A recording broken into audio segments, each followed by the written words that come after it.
periódica. Vocês já devem pensar, já estou na terceira semana, professora. Não é tão legal assim. É sim, deixem de coisa. Tabela periódica é super, hiper, mega legal. A gente pode colocar todos os objetivos possíveis para falar sobre tabela periódica, porque elas são muito legais de se estudar. Então, estamos entrando na nossa terceira semana sobre tabela periódica. Sim, fato. Fato mesmo. E agora, professora, o que é que vem de diferente? A senhora já trouxe a história, a senhora já trouxe o processo de classificação da tabela periódica. O que é que vai vir agora? O que vai vir agora? Diagrama de Linus Pauling. Fiquem felizes. Ou não? Fiquem felizes? Não. Eu acho melhor não. Não, acho melhor sim, deixa de coisa. Vocês sabem que eu gosto de fazer um drama. Gosto de deixar vocês assustados. Gosto de preparar vocês para o pior, quando na realidade é o melhor. O diagrama de Linus Pauling, ele é um dos melhores assuntos com relação à tabela periódica. Como assim um dos melhores, professora? Ainda tem mais tabela periódica pela frente? Oh, minha gente, se tem mais tabela periódica pela frente. A química, ela baseia-se dentro da tabela periódica. Tudo que a gente faz tem um pouquinho de tabela periódica. Vocês não viram metade. Estamos só na terceira aula. Tem muito mais coisas pela frente. Podem ter muita certeza disso. Mas vamos falar sobre o que realmente importa. O diagrama de Linus Pauling. Por que a senhora trouxe esse bendito assunto? Por que eu tenho que me preocupar? Eu tenho que decorar, eu tenho que saber, eu tenho isso, eu tenho aquilo. Vejam só. Para todas as suas perguntas, a resposta é sim. Não sei nem quais são, mas uma coisa eu tenho certeza. Vocês vão ter sim que saber como é o esquema do diagrama. Vocês vão ter sim que saber a sequência desse diagrama. E vocês vão ter sim que saber fazê-lo. Para tudo. Saber fazer, morri. Não me diga isso não. Arthur já deve ter infartado. Emily já deve ter desligado a videoaula nesse momento. Neste momento ela desligou. Arthur Leonardo já deve estar lá preocupado. Cecília já deve ter tentado travar a câmera, né, Cecília? Eu sei, eu já aprendi seu truque. Mas calma, muita calma. Vamos ficar todo mundo zen, igual a Alice, porque vai dar certo no final. Vamos primeiro entender o que é o diagrama. Vamos primeiro conhecer o diagrama. Depois que vocês conhecerem o diagrama, aí sim vocês tentem falar qualquer coisa sobre ele. Ou vocês tentem brigar com ele. Ou qualquer coisa do tipo que vocês queiram fazer. Mas antes de mais nada, vamos conhecer. Vamos entender um pouquinho da história do diagrama. Vamos tentar entender como ele funciona. E um detalhe, tá? Essa é a primeira de 2 aulas sobre o diagrama. A próxima aula é muito exercício sobre ele. Já vocês vão entender porque eu estou falando sobre isso. Vamos mudar aí a página. A página. Eu estou tão acostumada com o livro que o negócio é a página. Vamos mudar a página, meu povo. Preste atenção. O que é o diagrama de Linus Pauling? Qual a ideia? Qual é o princípio? Qual foi a teoria que se foi utilizada para falar ou para criar um conceito sobre o diagrama? Deixa eu ler para vocês. E aí depois que eu ler para vocês, eu vou explicar para vocês o que é que tem a se falar sobre isso. O diagrama de Pauling, ou o princípio de Alphabet, nada mais é do que um método de distribuir os elétrons na eletrosfera do átomo. Este método foi desenvolvido pelo físico alemão Emil. No Brasil, em muitos livros de química, o modelo é atribuído a Linus Pauling, por isso que a gente usa esse nome. Entretanto, não há evidências de que tenha sido ele o criador. Calma que eu vou explicar esta confusão, esse babado. Senta que lá vem a história já. Ele provou experimentalmente que os elétrons são dispostos no átomo em ordem crescente de energia, visto que todas as vezes que o elétron recebia energia, ele saltava para uma camada mais externa, a qual ele se encontra. E no momento da volta para sua camada camada de origem, ele emitia uma luz, em virtude da energia que ele tinha absorvido da outra camada. Baseando na proposição de Niels-Bohr, de que os elétrons giram ao redor do núcleo, como a órbita dos planetas ao redor do Sol. Calma, muita informação para pouca cabecinha, né? Muita informação e são poucos alunos para vocês tentarem entender esse processo. Deixa eu explicar para vocês o que acontece. A teoria atômica. Um dos criadores da teoria do átomo, conhecido como Bohr, ele tinha a ideia de que, como é que acontecia? O átomo ele tinha um núcleo e ao seu redor ficavam girando todos os elétrons presentes nesse átomo. A partir desta teoria, este físico alemão, Erwin Madelung, criou um diagrama para poder saber em que camada esses elétrons estariam girando. Sim, para saber como é que eles estavam dispostos. Se tinham 5 elétrons na primeira camada, se tinha 6 elétrons na primeira camada, se tinha 10 elétrons na terceira camada, e assim sucessivamente. Só que, é aí onde entra o babado e a confusão. Linus Pauling, que é quem dá o nome do diagrama, ele foi mais esperto. Ele disse, não, quem criou o diagrama fui eu. Quem criou toda essa teoria de que os elétrons, além de estarem dispostos, eles têm que estar dispostos numa quantidade certa de camadas, fui eu.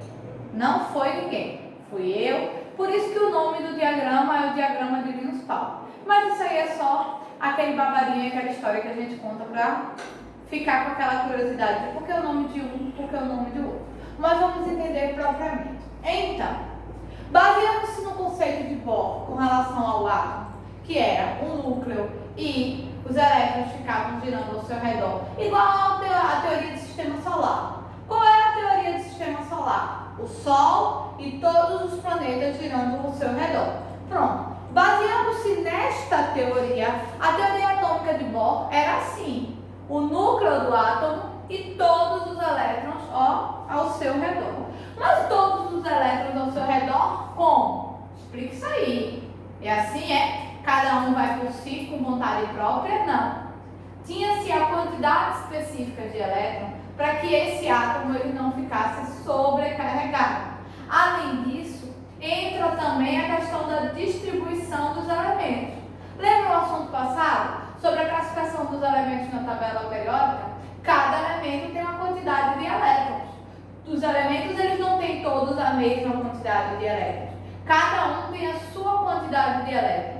Cada um tem exatamente quantos elétrons tem em cada camada. E a gente só iria conseguir ou começar a descobrir justamente através do diagrama. Que igual a tabela periódica, tá, gente? Não foi tão fácil de ser criado, não. Não foi tão fácil de se ter uma disposição e uma organização.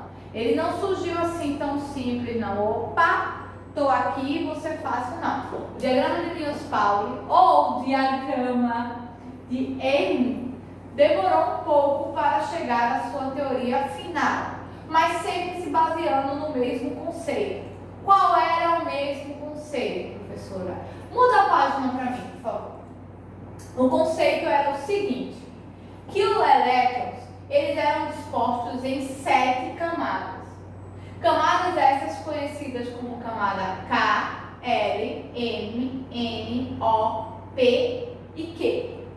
Que qualquer elemento químico da tabela periódica, fosse ele o hidrogênio ou fosse ele o ouro, o mercúrio, a prata, o ferro, o hélio, o oxigênio, o carbono, qualquer elemento, ele tinha à disposição 7 camadas eletrônicas, não totalmente preenchidas.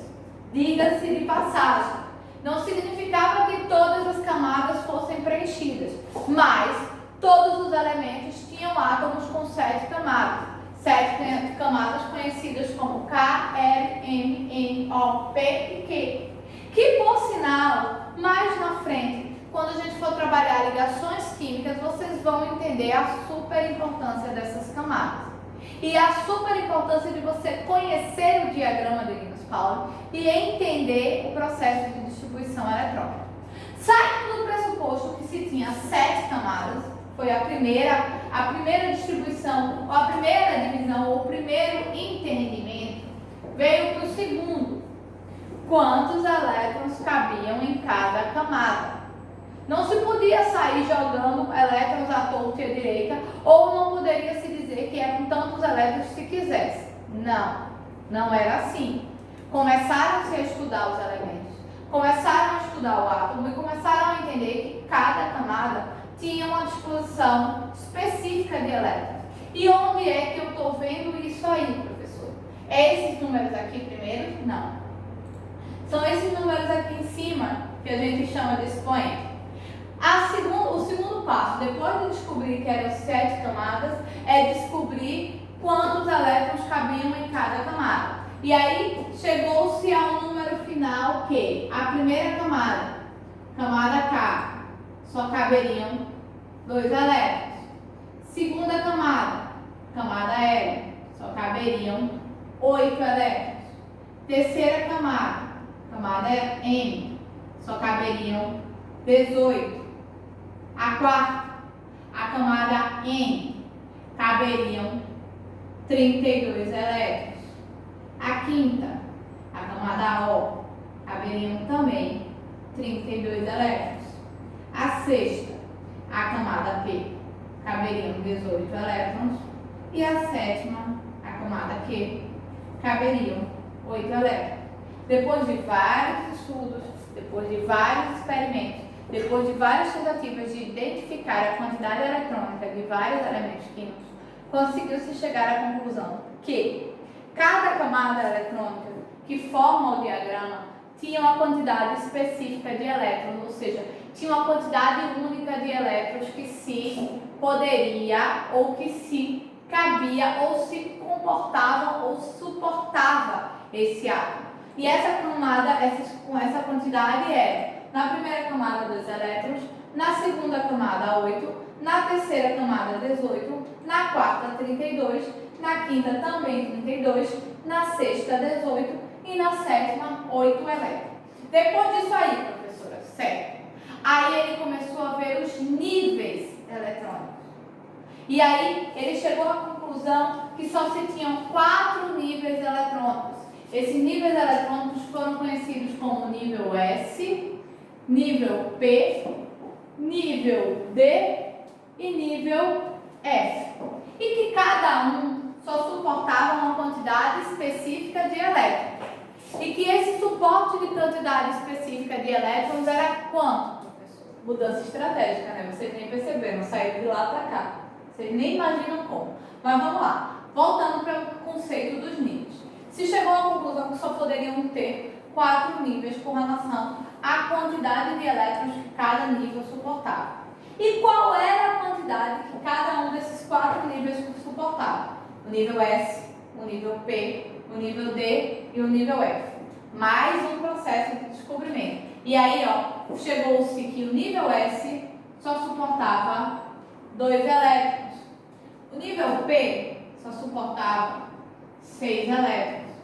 O nível D, 10 elétrons. E o nível F, 14. Depois de chegar em todas essas informações, conseguiu-se montar o diagrama. Essa coisa linda, maravilhosa que está aqui, ó, para vocês. Este é o famoso e único e exclusivo e maravilhoso diagrama de Linus Pauling. Preciso copiar? Deve. Preciso decorar? Também. Preciso morrer por causa dele? Também. Brincadeiras. Este é o diagrama de Linus Pauling. Ele é padrão mundial. Em qualquer canto do mundo que você for, igual a tabela periódica, quando se fala em diagrama de Linus Pauling, você vai ter esta constituição, onde a gente tem as 7 camadas, K, L, M, N, O, P e Q. Além de ter as 7 camadas, nós temos os 4 níveis de distribuição, nível S, nível P, nível D e nível F. Além de ter as 7 camadas, os 4 níveis, nós temos a quantidade de suporte total de cada camada. Na primeira camada, só 2 O. A segunda camada, 2 mais 6, 8 elétrons. A terceira camada, 2 mais 6 mais 10, os 18 elétrons. A quarta camada, 2, 6, 10, 14, que equivalem aos 32 elétrons, que também são encontrados na quinta camada. Vindo para a sexta, a gente tem os 18 elétrons e vindo para a sétima, nós temos os 8 elétrons. Pronto, professora. Acabou-se.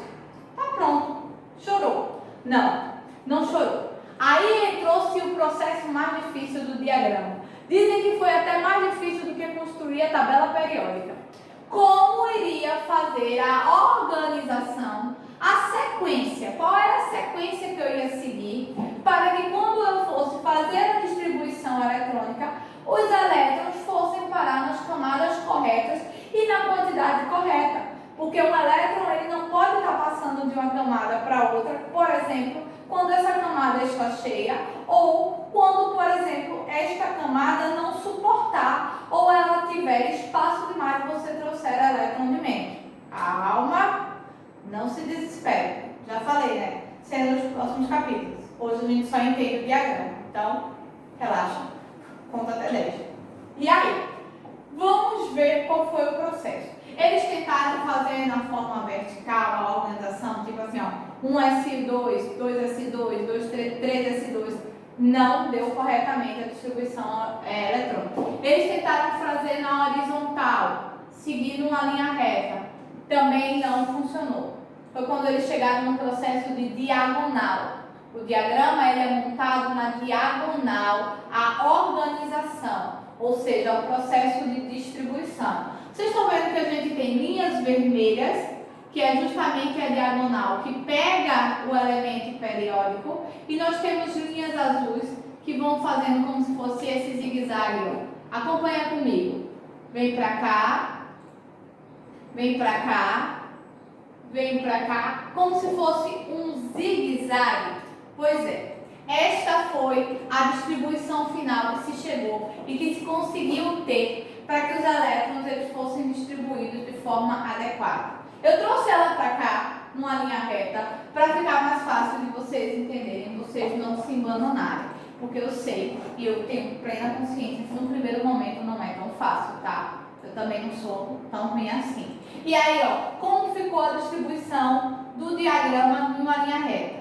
1S2, 2S2, 2P6, 3S2, 3P6, 4S2, 3D10, 4P6, 5S2, 4D10, 5P6, 6S2, 4F14, 5D10, 6P6, 7S2, 5F14, 6D10, 7P6. Ufa, professora, não aprendi. Calma, não se desesperem, estou falando de coração. Não é tão difícil, mas também não é assim no estralar de dedos. Tem um tempo e a gente vai gastar todo esse tempo para vocês aprenderem. Sim, essa linha toda, essa organização toda me serviria de quê? Essa linha toda, essa organização toda, esse diagrama todo, que eu não sei para quê, que eu sei que vocês estão pensando, ele serve para você saber exatamente quantos elétrons tem cada camada de cada elemento que está presente na tabela periódica e se esses elementos podem realizar novas ligações químicas. Por quê? O que é uma ligação química? É um compartilhamento de um elétron, é uma doação de elétron, é uma troca de elétrons, e isso só pode acontecer se, através do diagrama, eu descobrir que existe a possibilidade disso. Não é para hoje. Hoje é só o exemplo. Vejam como é que funciona a distribuição eletrônica. Bota para mim o próximo slide. Ó, olha só o que é o funcionamento do diagrama. Como é que ele se comporta. Isso aqui é um elemento químico que tem 59 elétrons. E aqui eu consigo ver quantos elétrons tem em cada camada desse elemento. E aí eu consigo saber que ele tem 6 camadas e que cada camada tem uma quantidade de elétrons. Essa é a função do diagrama. eu pegar qualquer elemento químico e através desse elemento químico eu fazer a sua distribuição eletrônica e através da distribuição eletrônica eu saber exatamente quantos elétrons tem em cada elemento, em cada camada desse elemento, quantas camadas esse elemento tem e se ele pode vir a fazer ligações químicas e que tipo de ligações ele pode fazer. E aí, ó, tem a disposição padrão, baseando-se no diagrama, e tem a disposição em linha reta, que é aquele exemplo que eu mostrei para vocês. É isso que vocês vão aprender comigo na próxima aula. A gente vai aprender a pegar vários elementos químicos, baseando-se na tabela periódica. A partir daí, a gente vai pegar o diagrama, esse elemento bonitinho que eu trouxe para vocês hoje, e vai fazer a distribuição eletrônica. Fazendo a distribuição eletrônica, a gente vai descobrir se, por exemplo, o elemento ele tem todas as suas camadas com elétrons completas, ou se ele tem camadas em que está faltando elétron, e aí ele pode receber elétron, ou tem camada que ele tem elétrons que não são necessários, se ele pode vir a doar esses elétrons, ou seja, todo o funcionamento ou todo o rodízio de elétrons que se ocorre em uma ligação química, a gente só conhece quando a gente faz o processo de distribuição eletrônica. Hoje eu trouxe a teoria. Na próxima aula eu trago a prática do diagrama. A gente vai fazer a distribuição eletrônica de vários elementos químicos. Então eu quero todo mundo preparado, eu quero todo mundo super tranquilo, porque vocês vão ver que é hiper, ultra, mega fácil. E a gente já sabe, né? Mesmo batendo uma dúvida, coloca nos comentários, ou então, quando a gente tiver nossos encontros, vocês falam, vocês discutem, a gente fala sobre elas. E não esqueçam, a gente vai se encontrar aqui de novo. Eu daqui, vocês daí e o diagrama aqui de trás. Até a próxima aula. Tchau, tchau!